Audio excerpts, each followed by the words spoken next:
Hey fam, it is Sunday, 8 o'clock or a couple minutes after, and it is February 1st. So you know what that means? It is time for Self-Care Sundays. Come on in, get comfortable, grab a friend, family member, or whoever's in your household. And as you can see, I'm bundled up. I am finally back in Florida, but apparently the cold followed me home. But that's all right. We here, and I'm warm. I got a fireplace. I got my heat on, and I'm bundled up in my bathrobe. I still got regular clothes on underneath here, but I'm cold. So, announcements. If you didn't see the video that I posted right before this, I drew the winner for our January prize, and that was none other than our favorite teacher, Miss Ebenia. So she won the date night tickets, and I will make sure she gets those. As always, don't forget to leave me a message. Let me know that you are here and watching, so your name can go into that drawing for the prize pack. I don't know what I'm going to give away for February yet. I have to look in my box of prizes. Or maybe I'll find something pretty cool while I'm out and about. But either way, I do go back and check. So if you're watching on the replay, still leave me a message. Let me know that you were here and watching so I can put your name into that drawing. Other announcements coming up the end of this month, February 28th, here in Daytona Beach. I will be hosting Preventing Burnout Behind the Sacred Desk.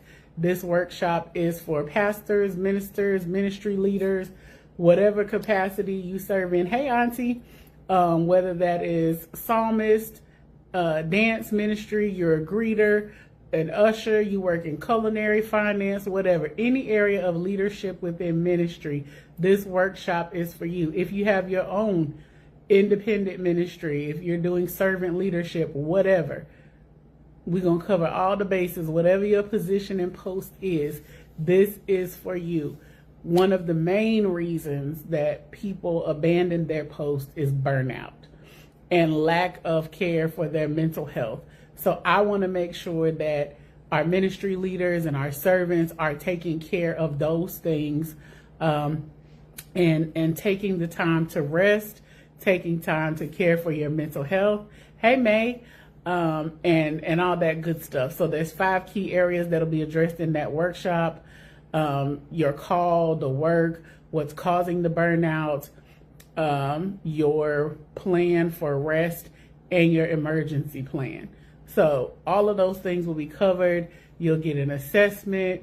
You'll get a plan to help you commit to daily things, weekly things, monthly things, and a 30-day reset plan, as well as a handout that you can give to participants, church members, ministry group, to say why your mental health and care is important. So it's going to be jam-packed with stuff. It's free.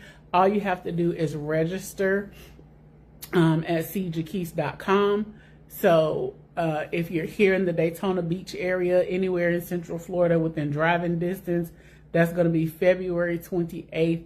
At 10 a.m., 128 Orange Avenue. But please register because the seats are limited, and I want to make sure that I have enough packets prepared for you guys who are coming in person. If you're not in the area and you want to come to this workshop, or you know someone who would benefit, I'm hosting it again the following Saturday on March 7th, virtually, from 10 a.m. to noon. So if you're not in the area, you can register for the virtual workshop as well. Please go ahead and do that, because you will be getting your packet via a link a couple days before, so you can print that out and be prepared and be ready to write and take notes and work and all that good stuff. All right. So please share that. Let somebody else know about it. I'm pretty sure I created an event on Facebook. I can't remember. I think I created that one under this profile, and the other event is under my personal one. I messed that up, but either way, it's under my name. One of them, you'll find it. But you have to register on cjaquise.com. It's completely free, no charge. for anything. If you want to give a love offering, you can, but it's not necessary. It's just a passion project that the Lord put on my heart to do for pastors and ministry leaders and those people who are serving. All right. So that's February 28th and March 7th. March 16th through the 22nd, and I know you guys have been seeing it, hearing me talk about it, Sacred Space, Conversations Your Mama Didn't Have, is coming up. That is a 7-day virtual women's summit. Please come out and join us, ladies. It's going to be an amazing time. We have some awesome, awesome people who will be facilitating these conversations. And it's a safe space to come and talk about things like parenting, about things like, and when I say parenting, I mean the truth about parenting. We don't even want the kids no more. Like, somebody come get them. When you're a married single parent. We're going to be talking about things like how to thrive after divorce. We're going to be talking about what it means to be single, successful, and childless. And there's a lot of stigma that goes along with that. A lot of comments get made. A lot of things are said. We're going to talk about the sensual, sexual woman. All of the things that get thrown at us as far as being kept. The weight of being pure falling on women and the double standard that's given to men. We're going to talk about where our ideas and standards for sensuality and sexuality come from and how they're shaped. We're going to talk about rest and self-care. We're going to talk about grief and the strong woman myth, why we feel like we have to be strong for everybody else when it's our time to grieve. So we have some really great topics. And like I said, amazing ladies coming to lead those conversations and create that safe environment for us to talk, to share, to heal, all those things. The conference is only $35, which is a complete steal because you're not going to get that kind of anything anywhere for $35, and especially with the credentials and experience that you have coming to share with you. We have some doctors, we have social workers, we have parenting experts, we have therapists, all kinds of good folks, people with lived experience. So it's not just random people, some life coaches. So please come out and join us, share with some other ladies and encourage them to come. If you don't want to come all 7 nights, you can purchase the individual nights that you would like to come. But I'm telling you, every night is going to be a blessing. Even if you don't think it applies to you, come, you'll learn something. And if you can't make it, replay links will be available. So if you got to work, if you got obligations for church or whatever, we got you covered. All right. So that's all the announcements that I have at the moment. Oh, also next Sunday, I will be bringing the word at Fire to the Nation. So if you are here locally or if you are a member by proxy, check it out.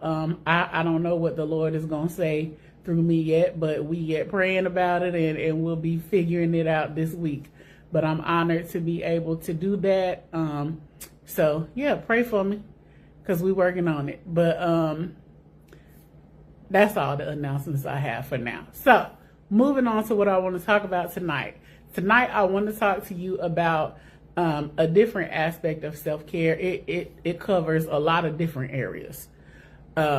And I titled this one Emergency because I was inspired by being stuck in Kentucky this past week during the snowstorm. Now, I know how to prepare for emergencies. One, because when I was in Kentucky, I served on the Emergency Operations Command. And if you don't know what that is, every city has a team that handles whatever kind of emergencies may possibly happen in your area. Earthquakes, hurricanes, tornadoes, floods, whatever. Anytime there's a threat of an emergency, the team gets activated. And that includes every aspect of the city. Streets and roads, police, fire, shelters, animal shelters, the city people, translators, churches, schools, everybody you can think of is a part of that Emergency Operations Command in some aspect. So there's a team of people in the center running, coordinating things, opening, closing shelters, opening, closing access, sending resources to different places. And then there's a team that's out in the field running everything. So I learned a lot when I was serving on there, not knowing at the time that I was going to be moving to Florida and was really going to need it. But it also gave me an understanding of how things work on the opposite end for the city people and the folks who are cleaning up and handling the emergencies when these things happen. I know there's a lot of frustration, and I'm sure there probably still is with my folks in Lexington and surrounding areas because a lot of the roads aren't clean. It takes a lot of moving parts to get things going, and when you have low temperatures and you're running low or out of salt, be prepared to be frustrated. But I said all that to say this: wherever you live, there's always a possibility of a natural disaster, a weather emergency, a power outage, any kind of emergency, and you need to be prepared.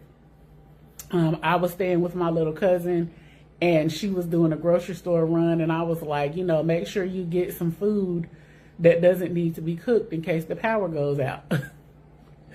My baby came back with snacks, y'all. I was like, okay, snacks are good. I said, but you also have 2 little ones in here that need sustenance, that need food. So I told her, she was like, oh, Miss Emergency Prepared. I said, yeah, I am. Because I've been a week, 2 weeks without power during hurricane season. So I know what it's like to have to try to figure some stuff out. But I told her, I said, you can get things like raviolis, beanie weenies, soup, stuff like that, beans that you can eat even if you can't heat it up because it's already done in the can. And all you're really doing when you cook it is warming it up. I said, you have a grill? Yeah. You got charcoal? I walked right past it in the store. I was like, okay. So tonight I want to kind of get your mind thinking in terms of emergency preparedness for winter, for floods, for whatever. First of all, everybody, I don't care where you live, what you're doing, whatever. Everybody needs to have a fireproof, waterproof safe. That's for your important documents, your insurance documents, titles, deeds, any of that kind of stuff that may get ruined by water, fire, or smoke. Put them bad boys in there. They're not that expensive. You don't have to get a big, huge one, but you need one. If you got to pick up and go because there's an emergency, guess what? It got a handle. You can take it with you. Mine is small, like the size of a small briefcase. You can get bigger ones, but I like that size because it is portable. When I had to leave during hurricane season, I picked that up and put it in my car. All my papers were with me. So if anything happened to my house, guess what? I got all my insurance policies, all my important papers in my hand. I got all the numbers I need to call, all the everything. Boom, right there. 2, you need some alternate sources of power, whether that be hand crank devices, solar charging devices, whatever you could get. Excuse me, for your phone. If you're in a place where weather is an issue, you definitely want to have a weather radio that is hand crank and doesn't rely on batteries or being plugged up because the power is prone to go out. So you want to be able to communicate. You want to have power banks for your phone, for your electronics, and have them charged up. You want to have candles and not Smell Good Bath and Body Works candles. Hey, Nikki, you want to have some cheap pillar candles, some tea lights, some, what do you call them? The ones that are a little bigger than tea lights, but not the real big pillars, the small ones. Because 1, you can use those for light and heat. You want to have an alternate source of heat, whether that's blankets and extra layers, whether you get the thermal heating blankets that are real thin. You want to have something, and you need to keep one of those in your car as well as part of your emergency kit. Thank you, votive candles. You want to have a first aid kit on hand with the basics, bandages, sterile things, stuff to clean wounds, some burn cream, have some ibuprofen or Tylenol on hand, because baby, if you stuck in a house with a bunch of people for a long time, at some point your head gonna hurt. You gonna need it. Have some basic stuff in there. My emergency kits got a little bit of everything in it, because I've been collecting medical supplies over the last year. Baby, I got sterile scissors, the kits for sutures, removing staples, all that stuff. I got all kinds of stuff. I can clean and pack a wound. Hey, Nurse Betty on duty. But have some things in case of, a first aid emergency, in case somebody gets cut, burned, hurt.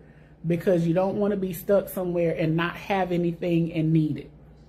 It's always better to have it and not need it than to need it and not have it. Okay? You want to have clean water. That includes water for drinking, washing dishes, washing hands, being able to flush toilets.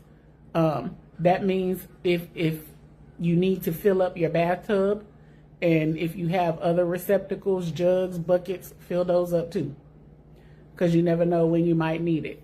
Have a gas can.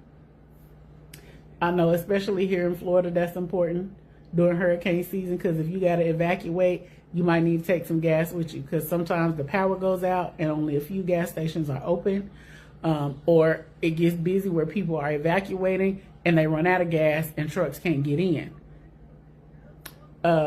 You want to have alternate means to cook and boil water if you need to, whether that's a camp stove, a grill, a fire pit, anything with heat.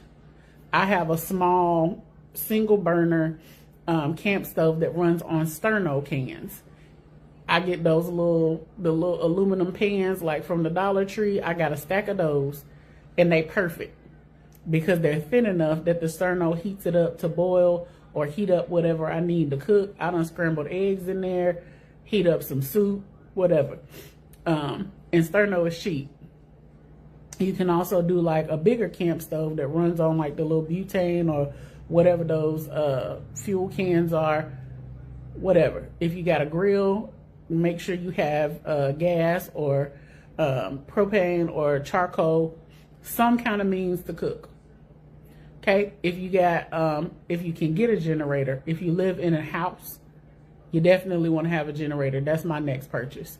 But have a bag packed in case you need to leave. Have some cash on hand in case computers and systems are down. You still want to be able to have some funds for an emergency.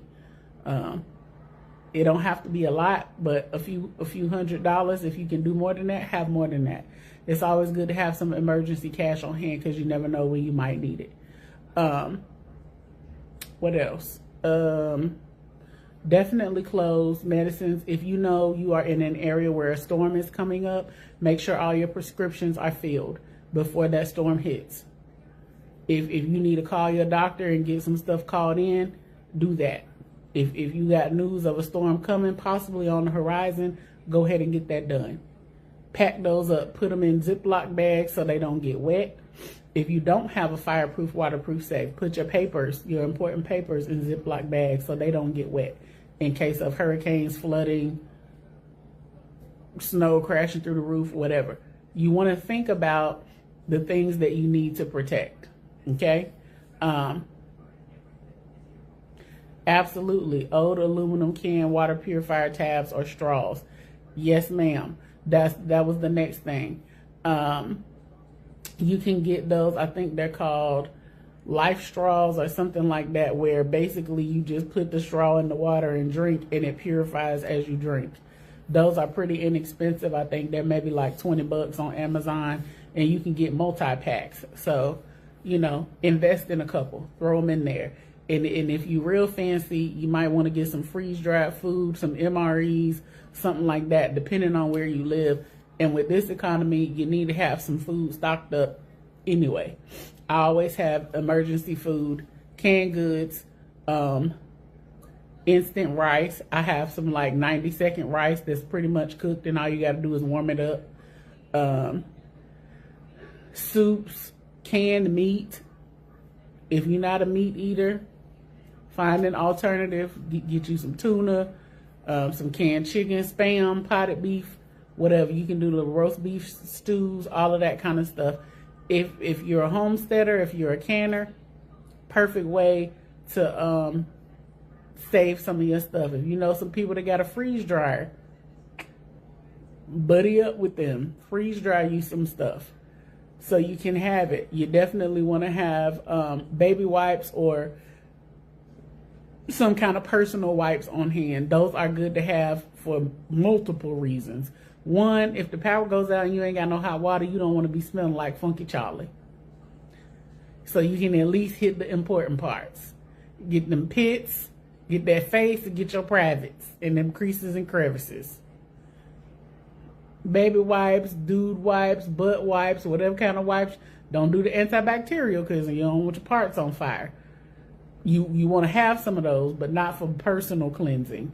Hand sanitizer, them little soap tabs where you just flip it out, add a little water, and those are great to have too.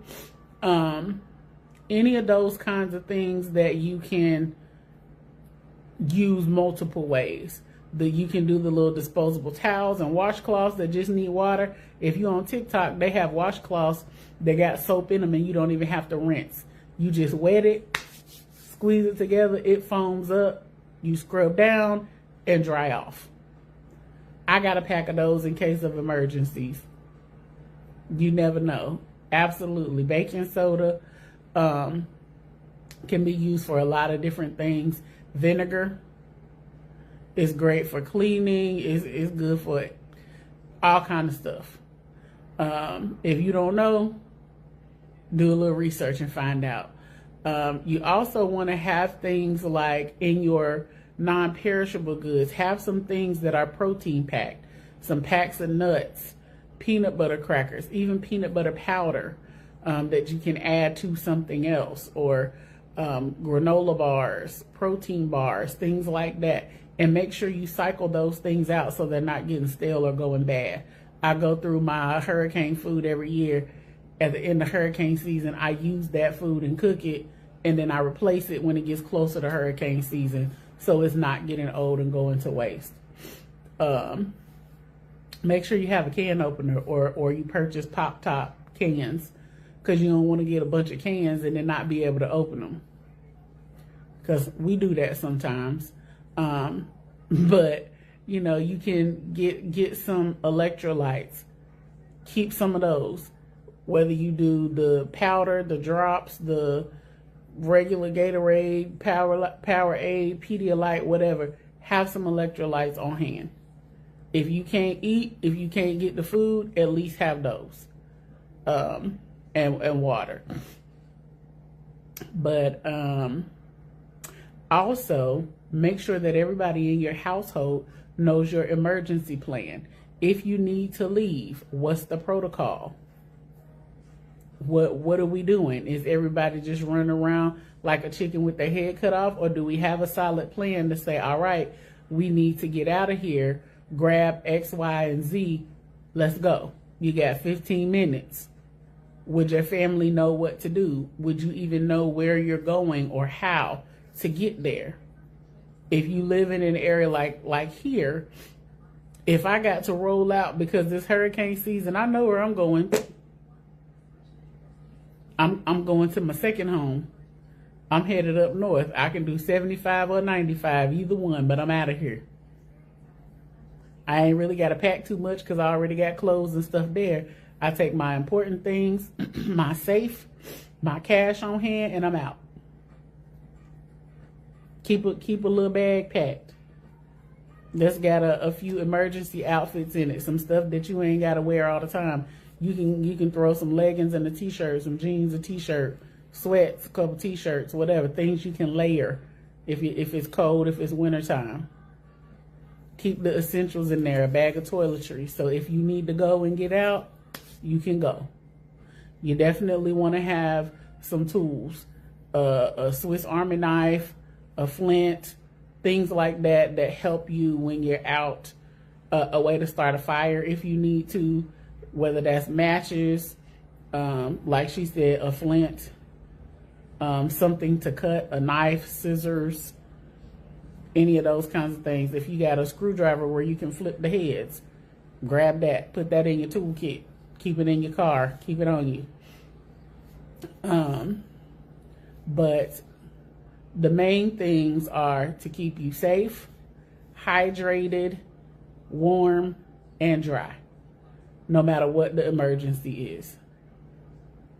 Whether it's a tornado, a hurricane, a snowstorm, a flood, whatever. You want to be hydrated, if at all possible, dry, because a lot of times if it's inclement weather and you're wet, that makes your chances of survival lessen, especially in a snowstorm,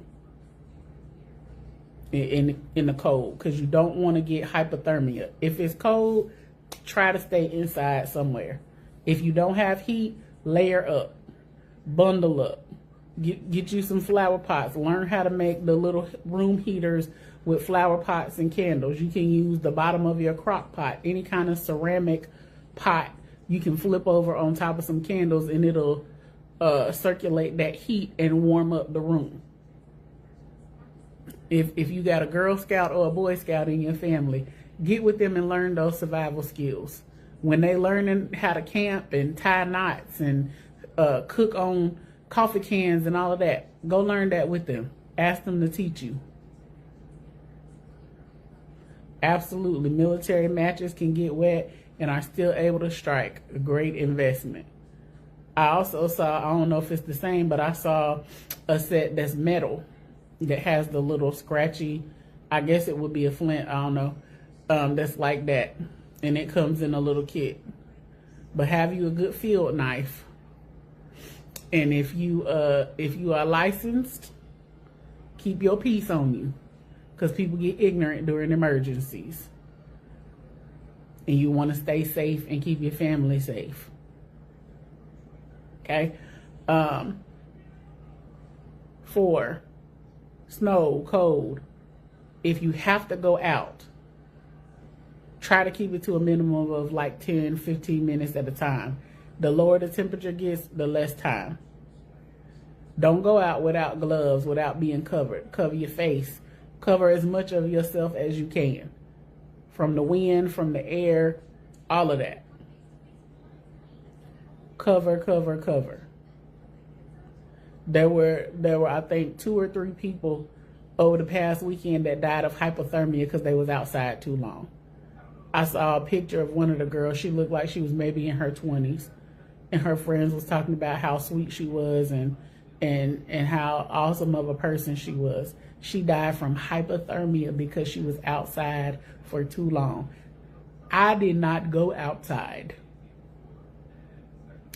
After it started snowing and that freezing rain came, I was in the house. I was like, listen, I'm going to go get whatever I need to get and do whatever I need to do before it starts. I did that. I got in the house. I had on my fuzzy socks, my leggings, my sweatshirt, 2-3 blankets. I was on the couch like this. Shut that door. You letting the cold air in. Turn the heat up. I'm trying to drink something warm. I'm trying to do everything to stay warm as possible. Bundle up. Look, get the back, my little broke besties. Bundle them up on the couch with me. We all under the blanket together, sharing body heat. But you got to be aware of those things and know be aware of where you are. Here, we do the best we can. And a lot of times when hurricanes come through, and I'm guilty because before I moved here, I would always tell my friends, leave, you ain't left yet? When you leaving? Because I automatically thought, hurricane, you need to leave. But it's important to know what level we at and the danger level that comes with that, and if you need to leave or not, and when to leave, and how to leave. A lot of times the people on the beach side stay. I would not. I don't care what level we at. I ain't staying. It's too much ocean over there. And they close down the bridges, so if you don't leave the beach side when they tell you to, you stuck over there. Whatever's over there, it'll either be there or it won't when I come back. But I ain't staying on the beach side during the hurricane. Absolutely not. So you got to use wisdom. If you know that the area that you live in is prone to power outages during storms, make sure you're prepared for a power outage. You either got a generator or some other form of light and heat. Get it quickly resolved, or that you're going to be okay without power for a few days. Well, like I said, like me, I'm cool. I can manage because I have power cells for my phone. I also learned how to go charge my phone up in the car. If it's a hurricane and the power's out or whatever, I'll sit in there with that bad boy plugged up and call everybody I need to call. I'm safe. I'm good. I'm in my car charging my phone. But if you don't have those means, or if you don't have backup power cells or whatever, learn how to conserve. Learn how to ration things. Make sure you got plenty of toilet paper.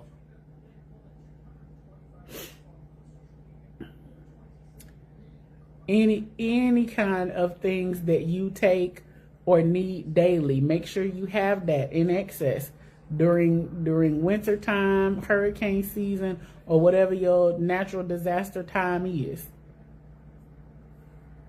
Have some coins put to the side for an emergency. So if you need to leave, if you need to get a hotel, if you need to have something repaired, a minor repair, you can try to do that. Or if you need to go, if you need somebody to come get you, you can at least offer them some gas money. Like, hey, I'm stuck, or I need to come stay at your house for a couple days. Look, I don't have a lot, but I can contribute these groceries or a few dollars towards your electric bill, whatever. You know, because sometimes we need to depend on one another and help each other out in emergencies. When my house flooded, my peoples in Jacksonville came for me. They was like, listen, if you still had water in your house, you was going home with us. Wasn't gonna be no arguments, no nothing. If I had to pick you up and put you in the car, you was going. The water had subsided out of my house. It was still a mess because I was cleaning up. The floors were still a little wet. We had done what we could do to suck up the water and get rid of the what we could, and put down fans and dry rid and all of that. But I was cool. I was like, I'm good. I'm all right. But I knew when to leave another year when a hurricane came through. So, you know, use wisdom, use discernment. And I had a few dollars, and I had some snacks that I could take with me. And when I came back, the power had been out for like a week, maybe a little over a week. So all my groceries were gone. I just had to clean out my freezer and refrigerator and start over. So think about that too. Also, while I'm on emergencies, make sure you have renters or homeowners insurance, because that's going to be your best friend during an emergency. If something happens to your property, there are things that you can benefit from by having renters or homeowners insurance. Yes, you may have to pay a deductible for some things, but it should cover major damages. I know if you lose all of your food because of power outages, your renters or homeowners insurance will cover that and get your groceries back, which is a big thing, especially if you got a large family and you lose all your food, then what? So, you know, make sure you have that. Also, let's say it's a big snowstorm and your roof collapses because of the weight of the snow. Your homeowner's insurance will cover that.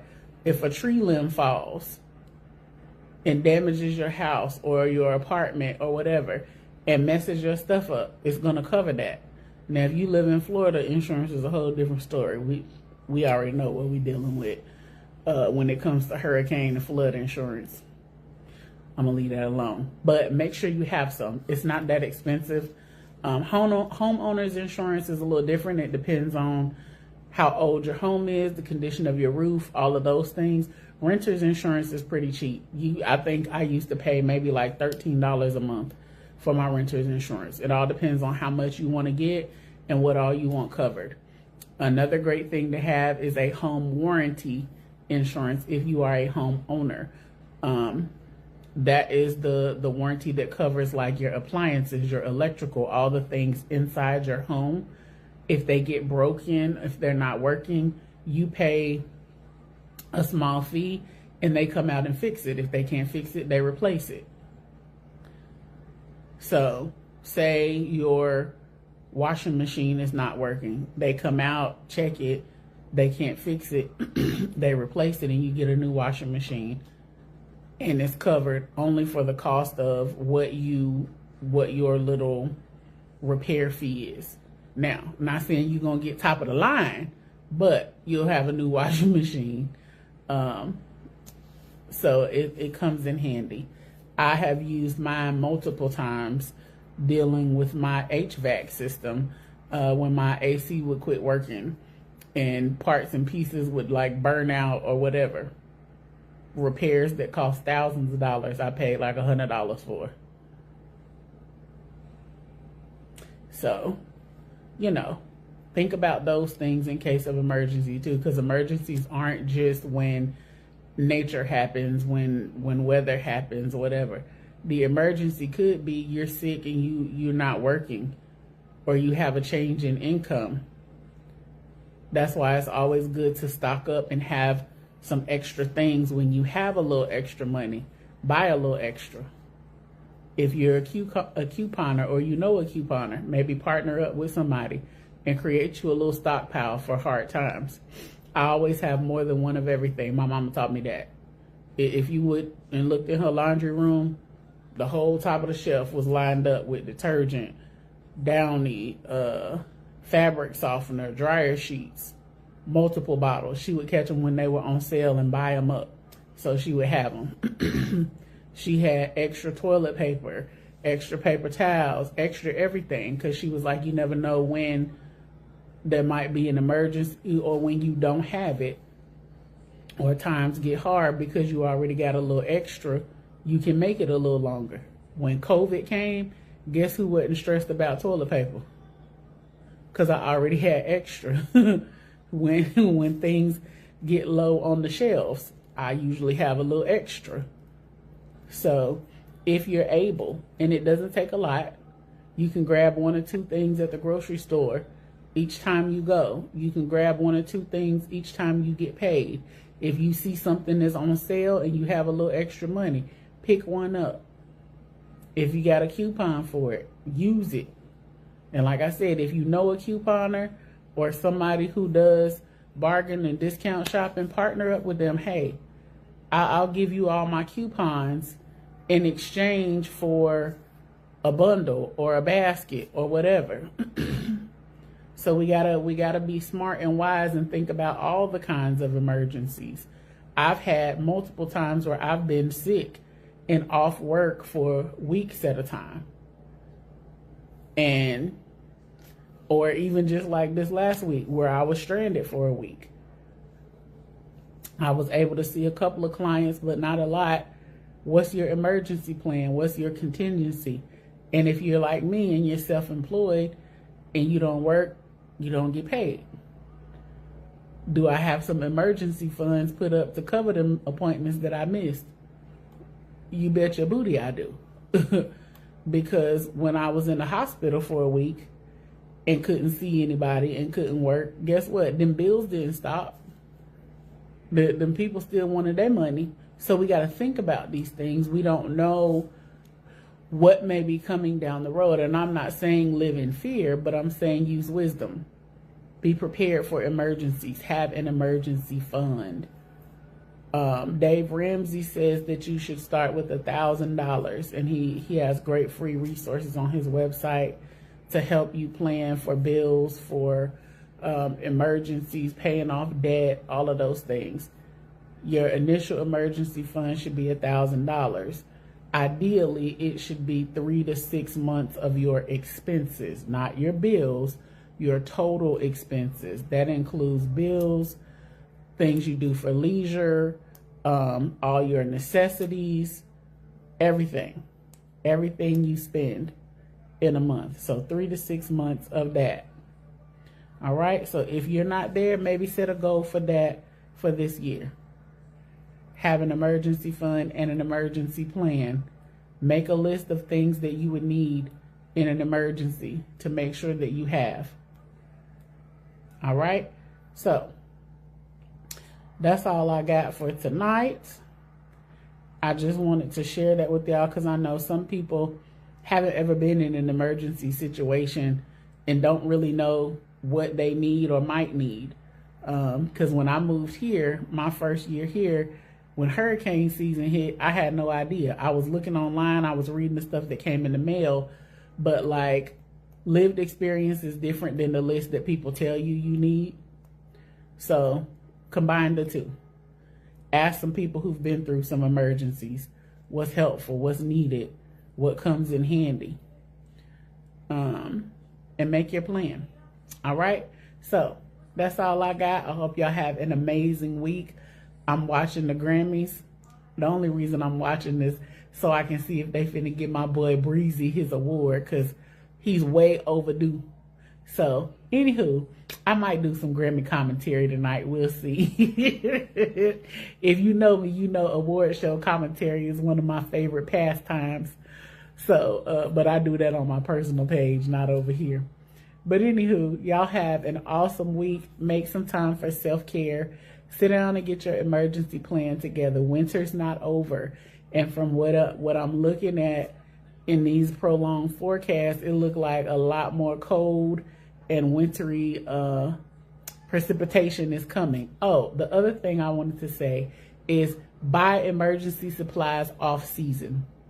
So if you're looking for a shovel right now, you might not be able to find one. But if you buy it in the summer or the fall before it gets cold, that's what I usually do with hurricane supplies. I buy them off season because one, they're readily available, and two, I know ain't nobody price gouging and jack the price up sky high. So if you know you need some things, grab those off season or catch them on sale.